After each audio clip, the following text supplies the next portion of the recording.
छोटे बच्चे रोहन के बोन मैरो ट्रांसप्लांट के लिए चंदा इकट्ठा कर रहा है हमारा एनजीओ। हाँ सर, 100, 500, 1000 जितना आप देना चाहें। प्लीज़ सर, एक छोटे बच्चे की ज़िंदगी का सवाल है सर। आप डोनेशन करेंगे तो उसकी जान बच जाएगी। हेलो शरद शुक्ला सर ने आपको अंदर बुलाया।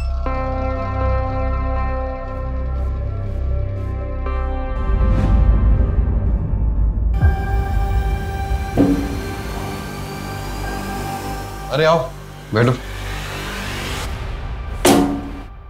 शरद, 15 लाख इकट्ठा नहीं हुए, 3.5 लाख हो पाए।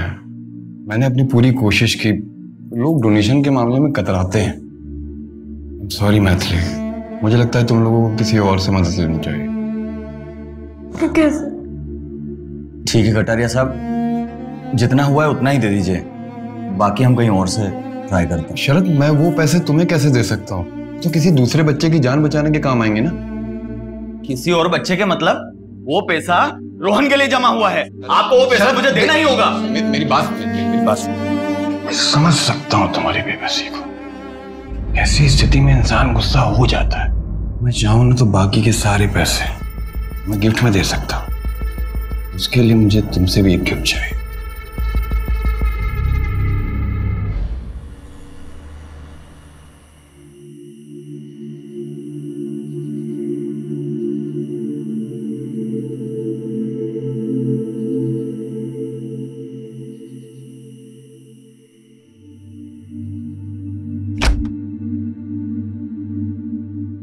ऐसी हरकतें रही ना तुम्हारी तो अपने बेटे से हाथ धो बैठोगे। अब वो करेगा कटारिया हमारी मदद? वो कटारिया हमारी मदद करने वाला था भी नहीं, साला चोर कमीना।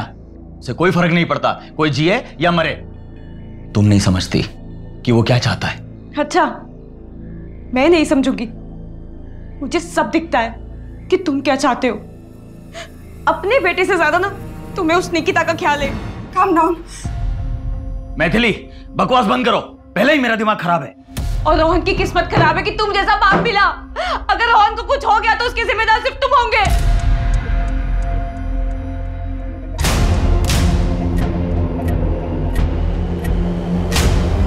अरे अरे अरे अरे अरे, कहां जा रहे हैं शरद बाबू? पैसे कब लौटाएगा? गिद्धो साले तुम सबके सब, सिर्फ बोटियां नोचना आता है। क्या बोला बे? हाँ? एक तो अपने बेटे के इलाज के लिए हमसे कर्जा लिया और ऊपर से हमें आके दिखा रहा है।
रुक।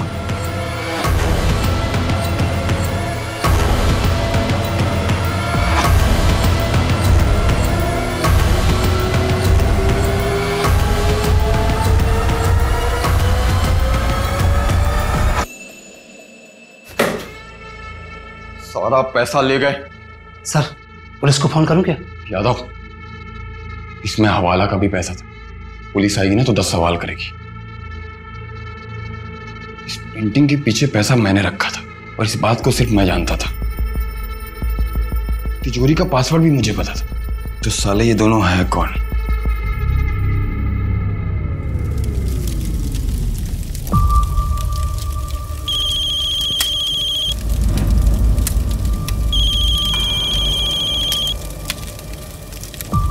हाँ बोल। अभी आ जाऊं? आ जा। ठीक है, आधे घंटे में गेहूं खेड़ा के पास मिलते हैं। अरे वाह, मेरा शेर पढ़ाई कर रहा है। दवाई खाई बेटा? पापा आप कहीं जा रहे हैं क्या? हाँ बेटा, एक जरूरी काम से जा रहा हूँ। पापा मैं कब ठीक होऊंगा? बहुत जल्दी बेटा। और ये सब जो कर रहा हूँ ये तुम्हारे लिए ही कर रहा हूँ। बस मैं यूं गया और यूं आया, फिर मैं और मेरा शेर साथ में मस्ती करेंगे। Bye bye.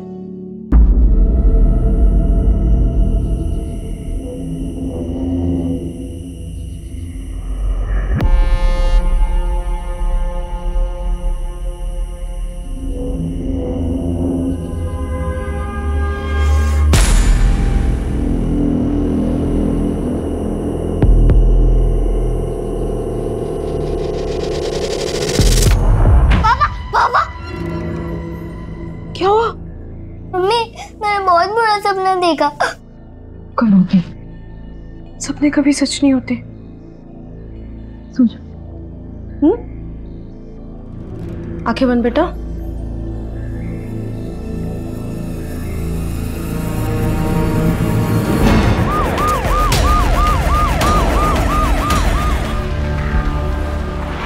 ये तो शरद का ही पर्स है। क्या हुआ इसके साथ? क्या हुआ? क्या हुआ?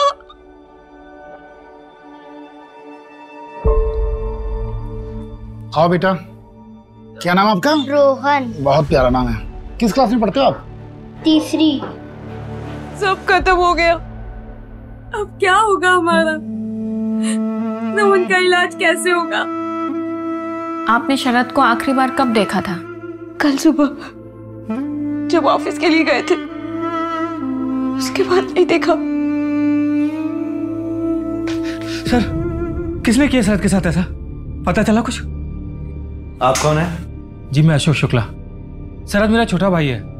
I mean था। सर शरद एक मामूली सा एमआर था, उसके साथ ऐसा कोई कैसे कर सकता है? इन्वेस्टिगेशन चल रहा है अभी। मैथिली जी, क्या हम आपका घर देख सकते हैं? आइए मैं दिखाता हूँ, आइए।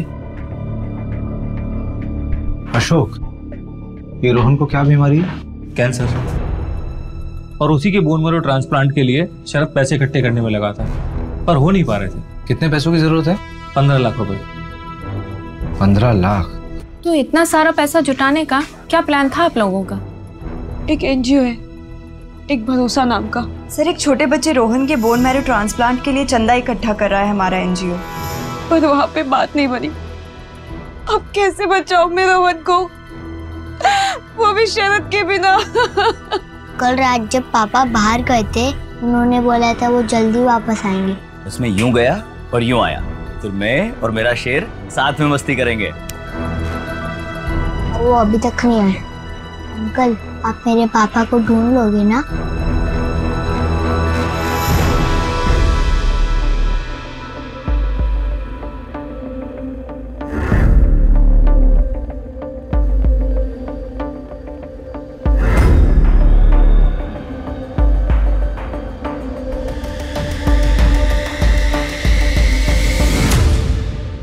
ये जो आपके चेहरे पर निशान है, ये कैसे लगे? कुछ नहीं मैम, ऐसे ही गिर गई थी मैं। मेरा और शरद का झगड़ा हो गया था। हाथ उठाता था तुम पर? नहीं मैम, शरद ऐसा नहीं था। वो तो बहुत अच्छा पति था।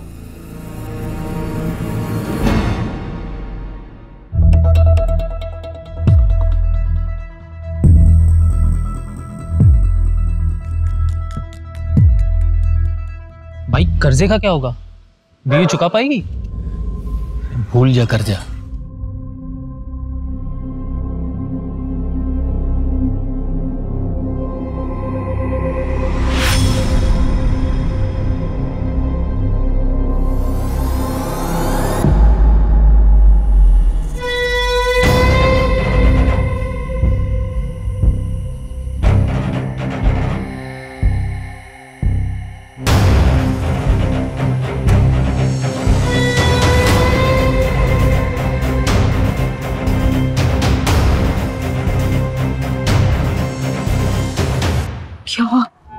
यहाँ क्यों बुलाया है?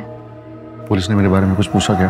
नहीं, पुलिस को कुछ नहीं मालूम है तुम्हारे बारे में। अच्छा यही होगा कि कुछ दिनों के लिए तुम ये शहर छोड़ के चले जाओ। शरद शुक्ला, आखिरी बार इसकी वाइफ ने इसको देखा था सुबह 12 मार्च को, और इसकी डेथ भी सेम डे हुई 12 मार्च को लेट नाइट। वैसे भी उसको देखकर लगा नहीं कि भाई के मरने का कोई दुख भी है उसको। एक तो ये मर्डर केस, ऊपर से एक चोरी का केस और आ गया। ऑलरेडी 3 चोरियां हो चुकी हैं और आज ये चौथी चोरी है। यार रवि, क्रिमिनल पुलिस वालों का वर्कलोड देखकर क्राइम नहीं करते। अरे ये ना गलत लिखा हुआ है। क्या गलत लिखा हुआ? शरद 12 मार्च की सुबह नहीं, रात को आखिरी बार देखा गया था। किसने देखा था रात को? अरे जब वो रात को घर से बाहर निकला था तो अपने बेटे को बोलकर निकला था कि वो जल्दी वापस आ जाएगा।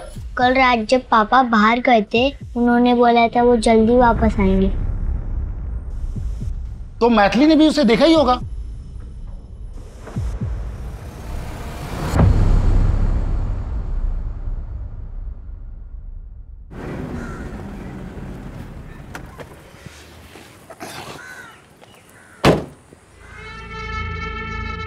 यादव।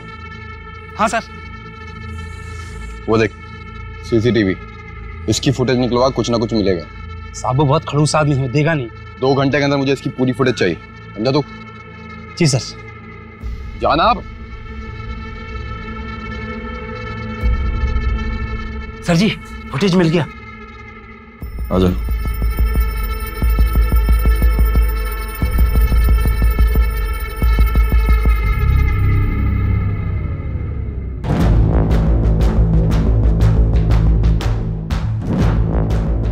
अरे वाह सर, आप तो व्योमकेश बख्शी निकले। शरद एमआर था, उसके बाद दवाइयों के सैंपल थे, और ये दवाई उसके घर पर भी मिली। रवि, हो सकता है कि घर के हालातों की वजह से वो डिप्रेशन में चला गया हो और उसने दवाई बिना प्रिस्क्रिप्शन के खुद ही ले ली हो। उसके ऑफिस वालों से बात करते हैं ना। सही कह रहे हो। मैथिली का क्या हुआ? कॉल रिकॉर्ड चेक किए हैं सर, लेकिन कुछ गड़बड़ तो नहीं लगी, लेकिन नजर रख रहे हैं सर। कहाँ जाती है, किससे मिलती है, देख रहे हैं।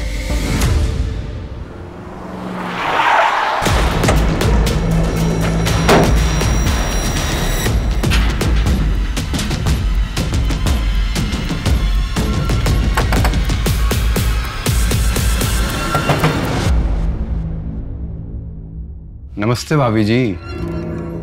छोड़ो मुझे, छोड़ो। सीधी खड़ी रहे।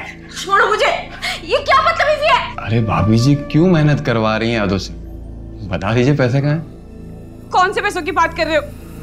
मुझे नहीं पता, मैंने कहा था। वही पैसे जो तेरा पति चुरा के ले गया था मेरे ऑफिस से। आपको गलतफहमी हुई है, शरद ऐसा नहीं कर सकता। किया है उसने, सीसीटीवी फुटेज है मेरे पास। मुझे मेरे पैसे किसी भी हालत में चाहिए, समझी तू?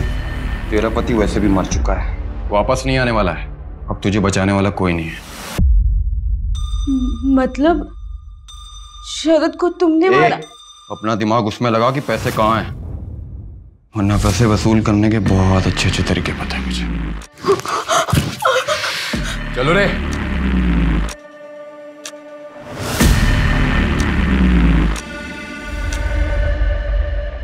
आपको पता था कि शरद सैंपल्स में से अपने लिए दवाइयां ले रहा था?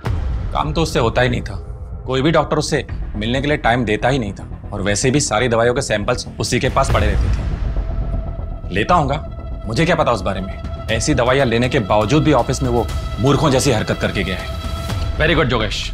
Thank you so much sir. Morning sir. Sir थोड़ा लेट हो गया, सॉरी सर। पूरे 50 मिनट लेट हो। सीखो कुछ योगेश से, 6 महीने पहले ही ज्वाइन किया है। एंड सी इज परफॉर्मेंस, कैसे हमारा सेल्स ग्रो कर रहा है। और तुम तो बस बहाने बनाने में पूरे हो। कभी माँ बीमार है, कभी बीबी बीमार है, कभी बच्चे को कैंसर है। ऐसे जब करोगे तुम, इसकी माँ भी बीमार है लेकिन इसका ग्रोथ देखो। सर 47% ग्रोथ है। सर इसका ग्रोथ तो डाउन हो रहा है ना? योगेश का एड्रेस मिल सकता है?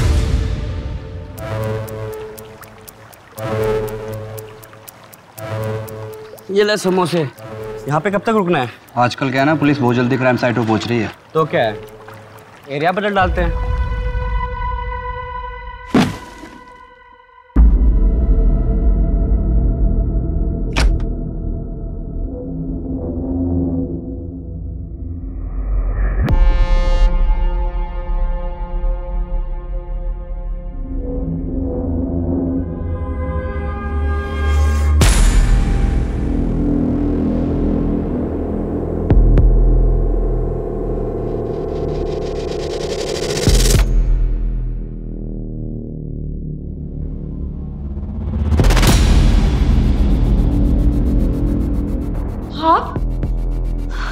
आप अंदर कैसे है? पैसे कहाँ है मैथिली? पैसों के बारे में आपको कैसे पता? आप जाइए यहाँ से और वापस मत आइएगा। अकेली औरत हो और परिवार में भी मैं ही अकेला मर्द बचा हूं। हर चीज में मैं ही काम आऊंगा।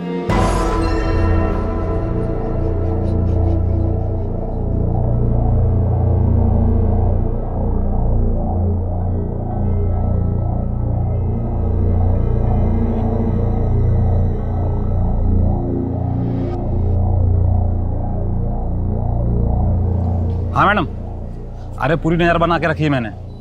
अब एक वो लेडीज वाली क्लिनिक में गई थी। लेडीज वाली क्लिनिक? गायनेक है क्या? हाँ मैडम। ऐसा कर, नाम और एड्रेस भेज। Okay ma'am. योगेश उसी दिन से गायब है। इसका ग्रोथ तो डाउन हो रहा है ना? जिस दिन शरद का मर्डर हुआ उसके घर पे ताला लगा हुआ है और उसका फोन ही बंद है, और उसकी लास्ट लोकेशन भी उसका घर ही है। नहीं रवि, ये कोई कोइंसिडेंस नहीं हो सकता। उसकी फैमिली और फ्रेंड से पता किया? सबसे पूछताछ की, किसी को कुछ भी नहीं पता।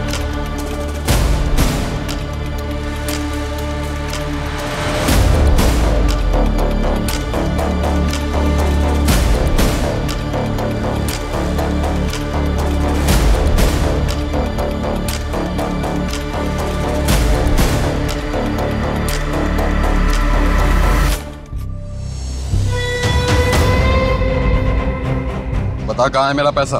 पैसा? कौन सा पैसा?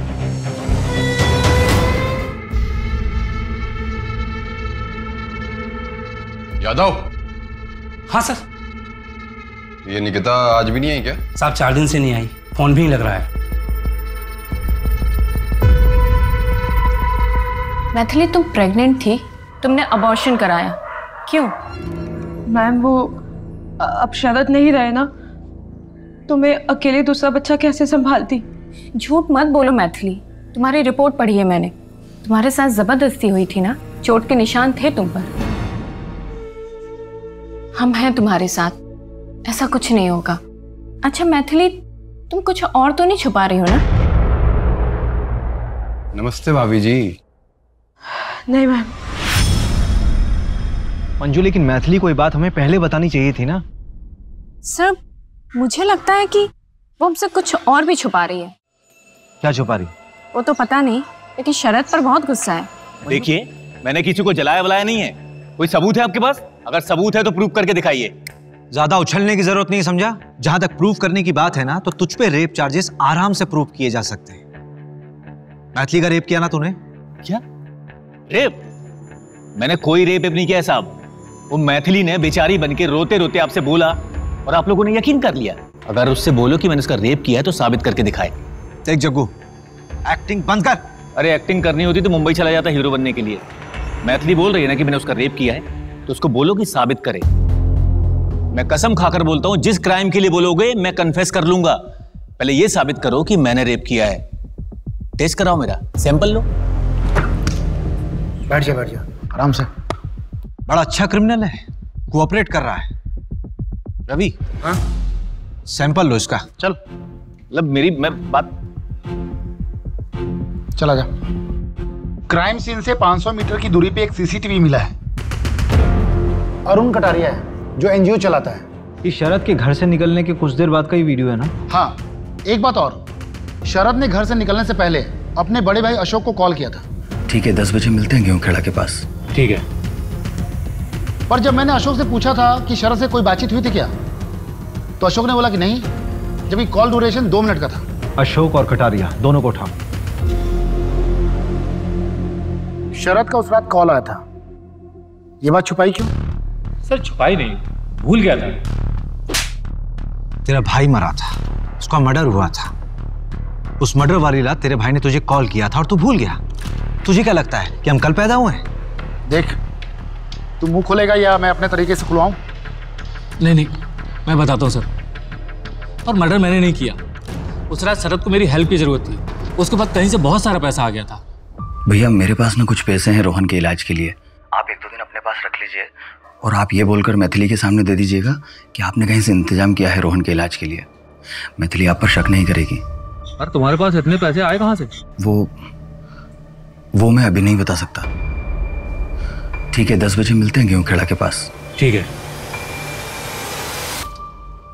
सर। मैंने उसका वहां पर काफी देर इंतजार किया पर वो वहां आई नहीं, और ये बात आप लोगों से इसलिए छुपाई कि आप लोग मुझ पर ही शक करते। देख, तूने बात छुपाई इसलिए शक करना तो बनता है। कहीं ऐसा तो नहीं कि शरद ने तुझे पैसे देने का आइडिया ही ड्रॉप कर दिया हो, इस वजह से तूने उसको मार दिया हो और पैसे चुरा लिए हो? तेरा बिजनेस तो वैसे ही ठप था ना, तो पैसों की जरूरत पड़ती, लालच आ गया होगा। लेकिन अगर कुछ किया होगा ना तो बचेगा नहीं। तो जिस वक्त तेरा फोन आया था उस वक्त का लोकेशन रतिबड़ की जंगल के आसपास था। क्या कर रहा था वहां?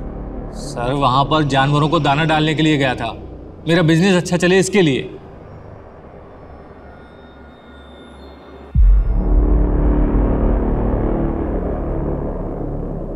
ये शरद के पास इतना पैसा आया कहां से होगा? यार रवि, मुझे लगता है उसने कोई ना कोई कांड तो किया होगा और शायद इसी वजह से उसका मर्डर भी हो। कटारिया कहाँ है? अरे बड़ा एटीट्यूड दिखा रहा है, कह रहा है कोई ढंग का सबूत है तभी थाने बुलाओ, वरना ऑफिस आके बात करो। अच्छा चलो फिर।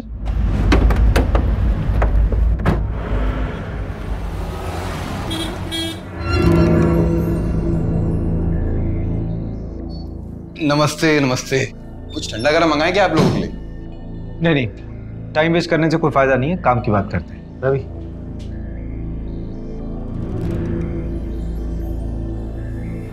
हीरो नहीं, विलेन। ये लीजिए सर। हाँ तो आप क्या पूछ रहे थे? शरद को क्यों मारा? मेरे ऑफिस से पैसे चुराए थे उसने। अरे सर, जब वो अगले दिन मेरे पास पैसे लेकर आने वाला था तो मैं उसे क्यों मारूंगा? इस फुटेज में साफ दिख रहा है तुम शरद के पीछे गए थे। अरे वहां मेरी गाड़ी खड़ी थी ना सर, इसलिए जाना पड़ा। अरे मैंने तो उसे छोड़ दिया, दया दिखाई, मारा नहीं उसे। तो तुम्हारे ऑफिस में जो चोरी हुई थी उसकी रिपोर्ट क्यों नहीं लिखवाई तुमने पुलिस में? वो क्या है ना सर कि पुलिस वालों पे मैं विश्वास नहीं करता, मैं अपने काम खुद कर लेता हूं। आपको एक चीज दिखा, ये देखिए।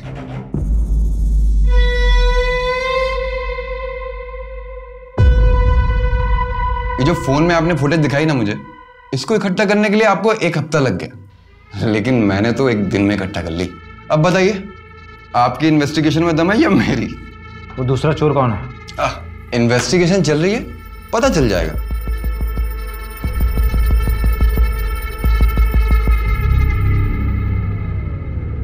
इसके ऊपर ना जरूर बड़े नेता लोगों का हाथ है, वरना इसकी इतनी हिम्मत नहीं होती।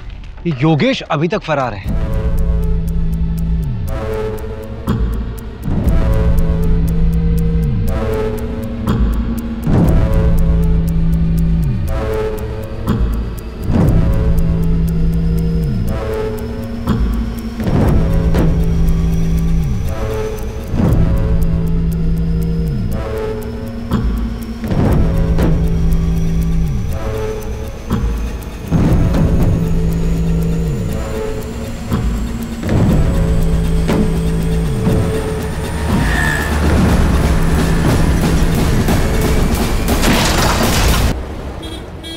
हाँ ठीक है। अशोक की ऑटोप्सी रिपोर्ट। कमल ने कमाल कर दिया, 12 घंटे बोला था, 10 घंटे में रिपोर्ट दे दी।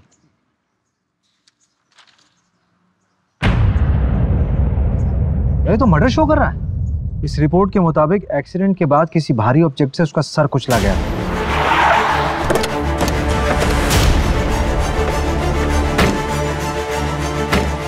इन्हें लॉकअप में अंदर डालो।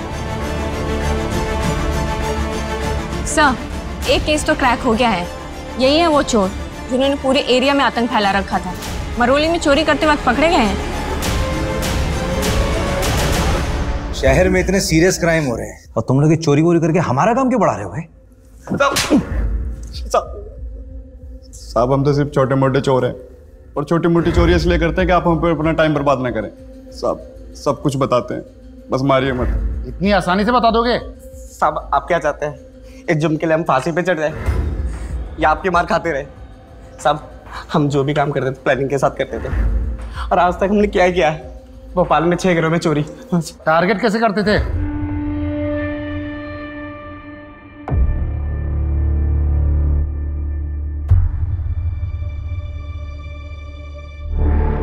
सर। हाँ बोलो। सर मुझे पुलिस प्रोटेक्शन चाहिए। Police protection? जी सर। क्यों, कौन हो तुम? एक सेकंड, तुम वही हो ना शरद के साथ जो चोरी कर रहे थे कटारिया के वहां? हाँ सर। तुम्हें पुलिस प्रोटेक्शन चाहिए? चल चल चल, जेल में डालेंगे तुमको, वहां ना A1 पुलिस प्रोटेक्शन मिलेगी तुमको। चले चल। सर मैं मानता हूँ कि मैंने चोरी की है, पर अब पैसे मेरे पास नहीं है सर, और शरद की मौत के बाद मेरी जान को भी खतरा है सर। पैसे किसके पास है? मुझे नहीं पता सर किसके पास है, हो सकता है शरद की गर्लफ्रेंड के पास हो। शरद की गर्लफ्रेंड? जी सर, निकिता।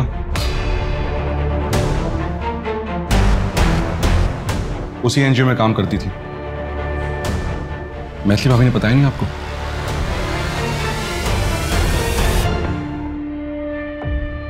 मम्मी हम कहाँ जा रहे हैं? हम जबलपुर जा रहे, तुम्हारी मौसी के यहाँ। अशोक अंकल भी आएंगे क्या हमारे साथ?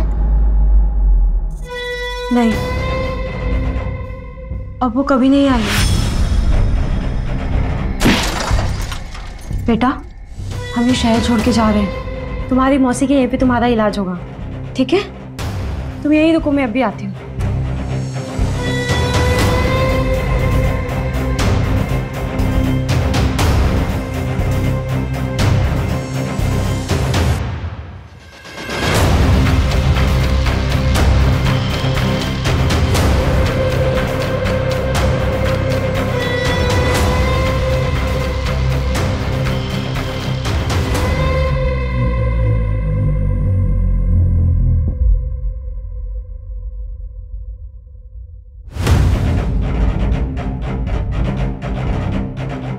बैग वैग लेके कहाँ जा रही हो अचानक? वो मेरी बहन के घर जा रही हूँ, जबलपुर। बैग दिखाइए। बैग में कुछ नहीं, बैग दिखाइए। बोल दो ना, बैग में कुछ नहीं है मैम। वाह, लेके जाओ उनको थाने। मैं बताती हूँ ना आपको सब यहीं पे। जो बताना है थाने चलकर बताइए। मेरा बेटा अकेला है। चलिए थाने। मेरे बेटे। मम्मी मम्मी मम्मी मत जाओ मम्मी। मम्मी। बेटा रोहन चलो मेरे साथ चलो। कुछ दिनों से मेरा शक और पक्का हो गया था कि निकिता और शरद मिलते हैं। उस रात जब शरद घर से निकला तो मुझे लगा कि वो निकिता को मिलने जा रहा है। मैंने उसका पीछा किया, उसके पास वो बैग था। शरद को समझ आ गया था कि उसका कोई पीछा कर रहा है। अचानक से डर गया वो और उसने वो बैग वहीं कहीं छुपा दिया। ये मैंने देख लिया था। मैंने बैग खोलकर देखा तो मुझे नहीं पता कि वो इतने सारे पैसे कहाँ से लाया। अगर वो रोहन के लिए लाया होता तो मुझे बताता। मुझे लगा कि अब वो हमें छोड़कर निकिता के साथ अपनी नई जिंदगी की शुरुआत करेगा। मैं वो बैग लेके वहां से निकल गई और घर पे आके कहीं छुपा दिया। मेरा तो ये प्लान था कि मैं शरद को बिना बताए ये सारा पैसा हॉस्पिटल में जमा कर दूं, लेकिन अगले दिन आपने शरद की मौत की खबर सुना दी। तो पैसे इतने दिन छुपा कर क्यों रखे थे? हॉस्पिटल में जमा क्यों नहीं कराया? शरद की मौत के बाद मुझे मुकेश से ये बात पता चली कि उसने ये पैसे सारे कहाँ से चुराए थे, और ऊपर से वो कटारिया रोज घर पे आके धमकी देता था। मुझे मेरे पैसे किसी भी हालत में चाहिए। अगर मैं ऐसी सिचुएशन में ये पैसे हॉस्पिटल में जमा करती तो सबको पता चल जाता। मैंने बस सही वक्त का इंतजार किया और फिर अशोक भाई साहब के मर्डर के बाद मैंने सोचा कि अब यहाँ पे रहना ठीक नहीं है, इसलिए मैं ये शहर छोड़ के जबलपुर जा रही थी। क्या बात? जिस दिन शरद पैसे देने के लिए निकला उस दिन तुमने उसे फॉलो किया। उसी दिन वो निकिता के साथ भागने वाला था। उसी दिन कटारिया ने उसको पीटा और उसी दिन उसका मर्डर हो। What a coincidence. इस क्राइम सीन लिखने वाले को तो अवार्ड मिलना चाहिए। सर 2 दिन लॉकअप में रहेगी ना तो खुद ब खुद सच बोलेगी। नहीं रहने दो मंजू, रोहन अकेला रह जाएगा। एक काम करो, उस पर सिर्फ नजर रखो, ये शहर छोड़कर फिर बाहर नहीं जानी चाहिए। योगेश के बारे में अपडेट मिला है। एक छोटे से होटल में योगेश के आईडी पर चेक इन हुआ है। बस 2 ही दिन रुका था, कल ही चेकआउट किया। रूम नंबर कौन सा था? 201। उसके बाद किसी ने चेक इन किया उस रूम में? नहीं सर।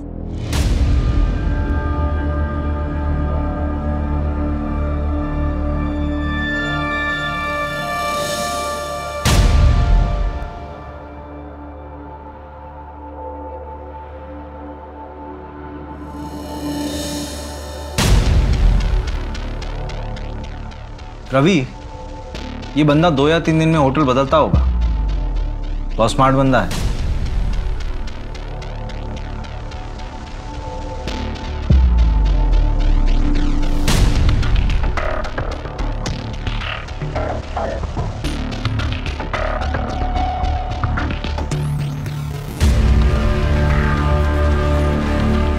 हाँ कमल, यार एक फेवर चाहिए। रवि, हाँ, इस तरह के सारे होटल्स को चेक करो। हो सकता है किसी ऐसी होटल में रुका हो, और शहर के जितने भी एग्जिट पॉइंट है, चाहे वो बस स्टॉप हो, टोल नाका हो, स्टेशन हो या फिर एयरपोर्ट हो, मुझे सबके सीसीटीवी फुटेज चाहिए। यार ये बंदा अगर शहर के बाहर निकल गया होगा फिर तो उसको ट्रैक करना होगा। ठीक है। हाँ मंजू बोलो। सर कटारिया की डिटेल्स निकाले तो पता चला कि इनकम टैक्स डिपार्टमेंट की इन्वेस्टिगेशन चल रही है उसके ऊपर। कटारिया के फ्रॉड्स, बड़े लोगों की मनी लॉन्ड्रिंग, सबकी डिटेल्स है इसमें। उठाओ साले को, बहुत हेकड़ी दिखा रहा था ना, निकालते हैं इसकी हेकड़ी।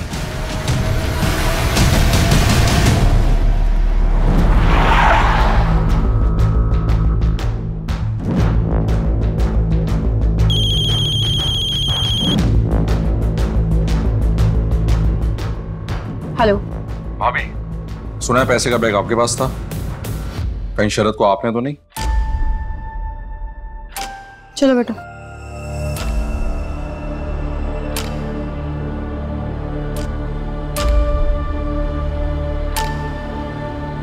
फोन पर इन्फॉर्मेशन सभी लगे हुए हैं। एक होटल की चेकिंग चल रही है। वो शहर से बाहर गया हुआ है, ऐसी कोई जानकारी भी नहीं है। हाँ कमल बोल। हाँ बिट्टू बोल।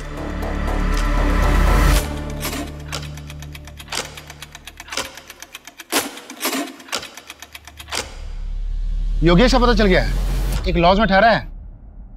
चल।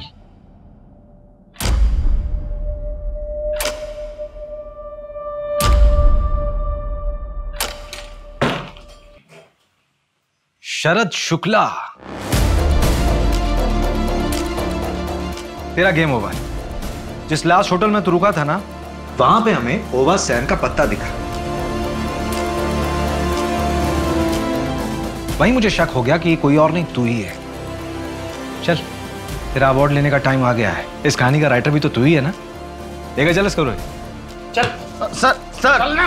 बड़े लोगों के लिए मनी लॉन्ड्रिंग का काम करता है एनजीओ के जरिए। मैं कुछ करना चाहता हूँ और इसमें मुझे तुम्हारी जरूरत है। कमाल का कोइंसिडेंस है। जहां ये चिंदी चोर रंजन और मट्टू बैठकर प्लान करते थे, वहीं पर एक क्राइम भी प्लान हुआ। तुमने मैथिली से सब कुछ छुपा के रखा हुआ था। उस रात जब तुम बैग लेके घर से बाहर निकल रहे थे तो मैथिली ने तुम्हें देख लिया था, और इतने दिनों से वो बैग उसी के पास था। मैं मैथिली को सब कुछ बताने ही वाला था। और निकिता का क्या? उसको भी कुछ नहीं पता था। चलो एक काम करो राइटर साहब, अपनी कहानी अपनी जबानी बताओ। बैग छुपाने के बाद मैं कटारिया की पकड़ में आ गया था। अशोक भाई साहब के जरिए पैसा घर में आ जाएगा और मैथिली को शक भी नहीं होगा। लेकिन कटारिया को पता चल जाने के बाद मुझे अपना पूरा प्लान चेंज करना पड़ा, और कटारिया मेरा पीछा नहीं छोड़ता। इसलिए मुझे अपनी मौत का नाटक रचना पड़ा। और इसलिए तुमने योगेश को मार के जला दिया, अपनी कुछ चीजें उसके पास छोड़ दी ताकि सबको लगे कि मौत तुम्हारी हुई। गलती हमसे भी हुई है, हमें लाश का डीएनए करवा लेना चाहिए था। शरद, तू भाई अंदर बैठ के बात करते हैं ना। बाद में मैंने सोचा कि पैसों का बैग निकालकर मैं मैथिली को दे दूंगा, लेकिन जब मैं वहां पहुंचा तो पैसों का बैग वहां नहीं था। मुझे लगा कोई और उसे चुरा ले गया है। उस रात मैंने अशोक भाई साहब को फोन पर यह बात बताई थी, तो मेरा शक गया कि शायद पैसा उन्होंने चुराया है। और इसीलिए तुमने अपने सगे भाई को भी नहीं छोड़ा, मार दिया उसे। मैंने चोरी की और मुझे लगा कि इससे रोहन की जान बच जाएगी और मैं जेल भी नहीं जाऊंगा, और फिर कभी न कभी हम एक परिवार की तरह फिर से मिलकर रहेंगे किसी और शहर में। मैं तुम्हारी मजबूरी समझ सकता हूँ शरद। एक बच्चे की जान बचाने के लिए, खासकर अपने बच्चे की जान बचाने के लिए इंसान किसी भी हद तक जा सकता है, पर जुर्म तो जुर्म है। योगेश भी किसी का बेटा था और अशोक तो तुम्हारा भाई था, तुम्हारा सगा भाई। इस बैग में 13 लाख रुपए एनजीओ में लोगों ने डोनेट किए थे रोहन के नाम पे। ये सारे पैसे रोहन के ही हैं।